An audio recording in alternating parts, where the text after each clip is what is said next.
सोमवार व्रत कथा। सभी माताओं और बहनों को मेरा प्रणाम। आज हम सुनेंगे सोमवार व्रत कथा। किसी नगर में एक धनी व्यापारी रहता था।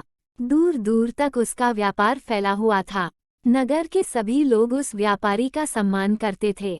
इतना सब कुछ संपन्न होने के बाद भी वह व्यापारी बहुत दुखी था, क्योंकि उसका कोई पुत्र नहीं था, जिस कारण अपने मृत्यु के पश्चात व्यापार के उत्तराधिकारी की चिंता उसे हमेशा सताती रहती थी। पुत्र प्राप्ति की इच्छा से व्यापारी प्रत्येक सोमवार भगवान शिव की व्रत पूजा किया करता था और शाम के समय शिव मंदिर में जाकर शिवजी के सामने घी का दीपक जलाया करता था। उसकी भक्ति देखकर मां पार्वती प्रसन्न हो गई और भगवान शिव से उस व्यापारी की मनोकामना पूर्ण करने का निवेदन किया। भगवान शिव बोले, इस संसार में सबको उसके कर्म के अनुसार फल की प्राप्ति होती है। जो प्राणी जैसा कर्म करते हैं उन्हें वैसा ही फल प्राप्त होता है। शिवजी द्वारा समझाने के बावजूद मां पार्वती नहीं मानी और उस व्यापारी की मनोकामना पूर्ति हेतु वे शिवजी से बार बार अनुरोध करती रही। अंततः माता के आग्रह को देखकर भगवान भोलेनाथ को उस व्यापारी को पुत्र प्राप्ति का वरदान देना पड़ा। वरदान देने के पश्चात भोलेनाथ मां पार्वती से बोले, आपके आग्रह पर मैंने पुत्र प्राप्ति का वरदान तो दे दिया, परंतु इसका यह पुत्र 16 वर्ष से अधिक समय तक जीवित नहीं रहेगा। उसी रात भगवान शिव उस व्यापारी के स्वप्न में आए और उसे पुत्र प्राप्ति का वरदान दिया और उसके पुत्र के 16 वर्ष तक जीवित रहने की भी बात बताई।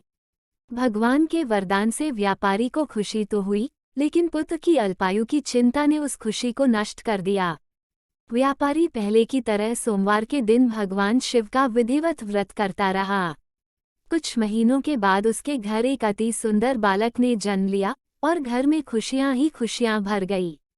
बहुत धूमधाम से पुत्र जन्म का समारोह मनाया गया, परंतु व्यापारी को पुत्र जन्म की अधिक खुशी नहीं हुई, क्योंकि उसे पुत्र की अल्पायु के रहस्य का पता था। जब पुत्र 12 वर्ष का हुआ तो व्यापारी ने उसे उसके मामा के साथ पढ़ने के लिए वाराणसी भेज दिया। लड़का अपने मामा के साथ शिक्षा प्राप्ति हेतु चल दिया।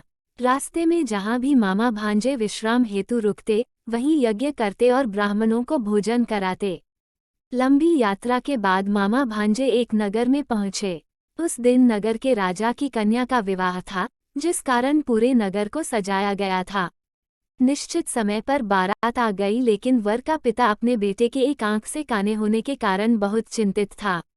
उसे भय था कि इस बात का पता चलने पर कहीं राजा विवाह से इनकार न कर दे, इससे उसकी बदनामी भी होगी। जब वर के पिता ने व्यापारी के पुत्र को देखा तो उसके मस्तिष्क में एक विचार आया। उसने सोचा, क्यों न इस लड़के को दूल्हा बनाकर राजकुमारी से विवाह करा दूं। विवाह के बाद इसको धन देकर विदा कर दूंगा और राजकुमारी को अपने नगर ले जाऊंगा। वर के पिता ने लड़के के मामा से इस संबंध में बात की। मामा ने धन मिलने के लालच में वर के पिता की बात स्वीकार कर ली। लड़के को दूल्हे का वस्त्र पहनाकर राजकुमारी से विवाह कर दिया गया। राजा ने बहुत सारा धन देकर राजकुमारी को विदा किया।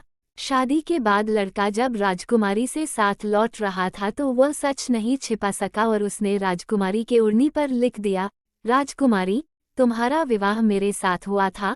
मैं तो वाराणसी पढ़ने के लिए जा रहा हूँ और अब तुम्हें जिस नवयुवक की पत्नी बनना पड़ेगा वह कान्हा है। जब राजकुमारी ने अपनी ओढ़नी पर लिखा हुआ पढ़ा तो उसने काने लड़के के साथ जाने से इनकार कर दिया।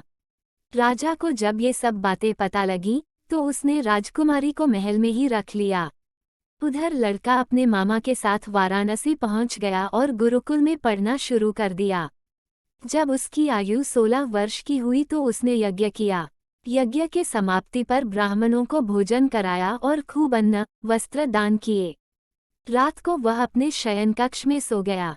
शिव के वरदान के अनुसार शयनावस्था में ही उसके प्राण पखेरु उड़ गए। सूर्योदय पर मामा मृत भांजे को देखकर रोने पीटने लगा। आसपास के लोग भी एकत्र होकर दुख प्रकट करने लगे।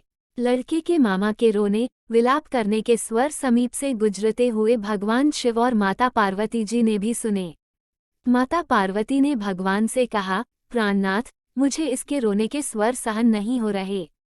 आप इस व्यक्ति के कष्ट को अवश्य दूर करें। भगवान शिव ने माता पार्वती के साथ अदृश्य रूप में समीप जाकर देखा तो भोलेनाथ माता पार्वती से बोली, यह तो उसी व्यापारी का पुत्र है जिसे मैंने 16 वर्ष की आयु का वरदान दिया था। इसकी आयु पूरी हो गई है।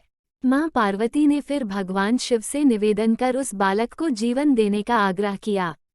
माता पार्वती के आग्रह पर भगवान शिव ने उस लड़के को जीवित होने का वरदान दिया और कुछ ही पल में वह जीवित होकर उठ बैठा। शिक्षा समाप्त करके लड़का मामा के साथ अपने नगर की ओर चल दिया। दोनों चलते हुए उसी नगर में पहुंचे जहां उसका विवाह हुआ था। उस नगर में भी यज्ञ का आयोजन किया। समीप से गुजरते हुए नगर के राजा ने यज्ञ का आयोजन देखा और उसने तुरंत ही लड़के और उसके मामा को पहचान लिया। यज्ञ के समाप्त होने पर राजा मामा और लड़के को महल में ले गया और कुछ दिन उन्हें महल में रखकर बहुत सा धन, वस्त्र आदि देकर राजकुमारी के साथ विदा कर दिया। इधर भूखे प्यासे रहकर व्यापारी और उसकी पत्नी बेटे की प्रतीक्षा कर रहे थे। उन्होंने प्रतिज्ञा कर रखी थी कि यदि उन्हें अपने बेटे की मृत्यु का समाचार मिला तो दोनों अपने प्राण त्याग देंगे, परंतु जैसे ही उसने बेटे के जीवित वापस लौटने का समाचार सुना तो वह बहुत प्रसन्न हुआ। वह अपनी पत्नी और मित्रों के साथ नगर के द्वार पर पहुंचा। अपने बेटे के विवाह का समाचार सुनकर पुत्रवधू राजकुमारी को देखकर उसकी खुशी का ठिकाना न रहा। उसी रात भगवान शिव ने व्यापारी के स्वप्न में आकर कहा, हे श्रेष्ठी, मैंने तेरे सोमवार के व्रत करने और व्रत कथा सुनने से प्रसन्न होकर तेरे पुत्र को लंबी आयु प्रदान की है।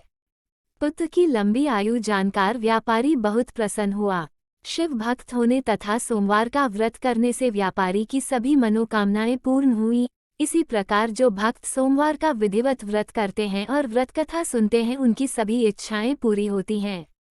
धन्यवाद। आपका दिन मंगलमय हो।